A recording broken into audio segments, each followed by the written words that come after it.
வாழ்க்கையில் சில தருணங்கள் நம்மை மனதளவில் மிகவும் பாதிக்கக்கூடியதாக இருக்கும். நம்மை நம்பியவர்களால் ஏமாற்றப்பட்டிருக்கலாம், ஆசை நிறைவேறாமல் போயிருக்கலாம், நம்மை சுய விமானம் இல்லாமல் உணர வைத்திருக்கலாம். இப்படி மனம் உடைந்து போய் கவலையில் மூழ்கியிருக்கும் நீங்கள் இந்த வீடியோவை பாருங்கள். கவலை என்பது ஏன் ஏற்படுகிறது? மனிதர்கள் அனைவருக்கும் கவலை ஏற்படும். ஆனால் அது எப்படி இருக்கிறது? நம்மை நம்பியவர்கள் நம்மை விட்டு சென்றால், நாம் விரும்பிய விஷயம் நமக்கு கிடைக்கவில்லை என்றால், எதிர்பார்ப்பு அதிகமாக இருந்ததால், வாழ்க்கையில் தோல்வி கண்டதால் கவலை என்பது இயல்பான உணர்வு. ஆனால் அதில் மூழ்கி கிடப்பதுதான் தவறு. கவலை ஆபத்தானதா? கவலை கொண்டிருப்பவர்கள் எதிர்காலத்தை பயமாக பார்க்கிறார்கள். மன அழுத்தம் அதிகமாகி உடல்நல பிரச்சனைகளையும் ஏற்படுத்தும். சிலர் தங்கள் வாழ்க்கையையே சீரழிக்கும் முடிவுகளை எடுக்கிறார்கள். ஆனால் நாம் கவலை செய்யும் பிரச்சனைகள் 90% நம்மால் மாற்றக்கூடியது. கவலையை மாற்ற உங்களிடம் என்ன இருக்கிறது? உங்கள் மனப்பக்குவம், உங்கள் முயற்சி, உங்கள் பொறுமை. கவலையை குறைக்க எளிய வழிகள்.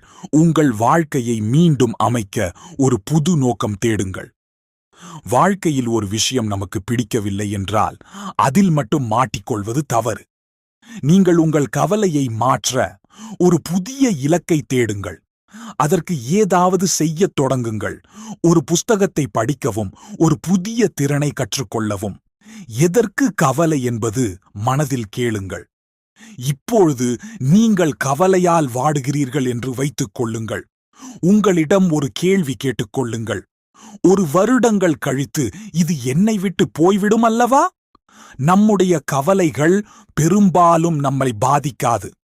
ஆனால் நாம் அதை பெரிதாக நினைத்துக் கொள்வதால் தான் அது ஒரு பெரிய பிரச்சனையாக மாறுகிறது. நன்றிக்குரிய விஷயங்களை எண்ணுங்கள். உங்கள் வாழ்க்கையில் எதற்கெல்லாம் நன்றி கூறலாம் என்பதை எழுதி பாருங்கள்.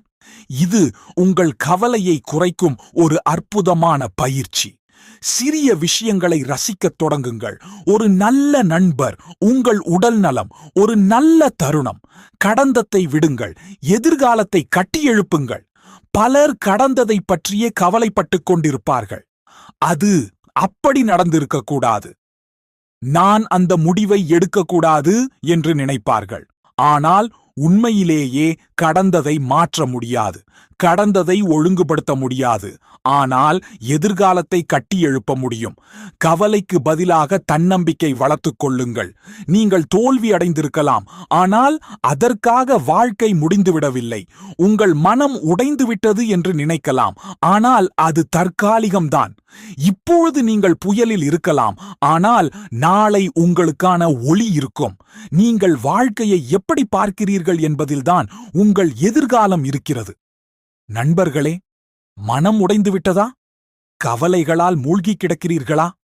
உங்கள் கவலையை தான் நீங்கள் கட்டுப்படுத்த வேண்டும், அது உங்களை அல்ல. தோல்விகளை பாடமாக பாருங்கள், மனதை நம்புங்கள். நீங்கள் மிகவும் வலிமையான மனிதர். உங்கள் வாழ்க்கை இன்னும் சிறப்பாக இருக்கும். இந்த வீடியோ உங்களுக்கு உதவியாக இருந்தால் like, comment, share and subscribe செய்ய மறக்காதீர்கள். நன்றி. உங்கள் வாழ்க்கை இனிதாக இருக்கட்டும்.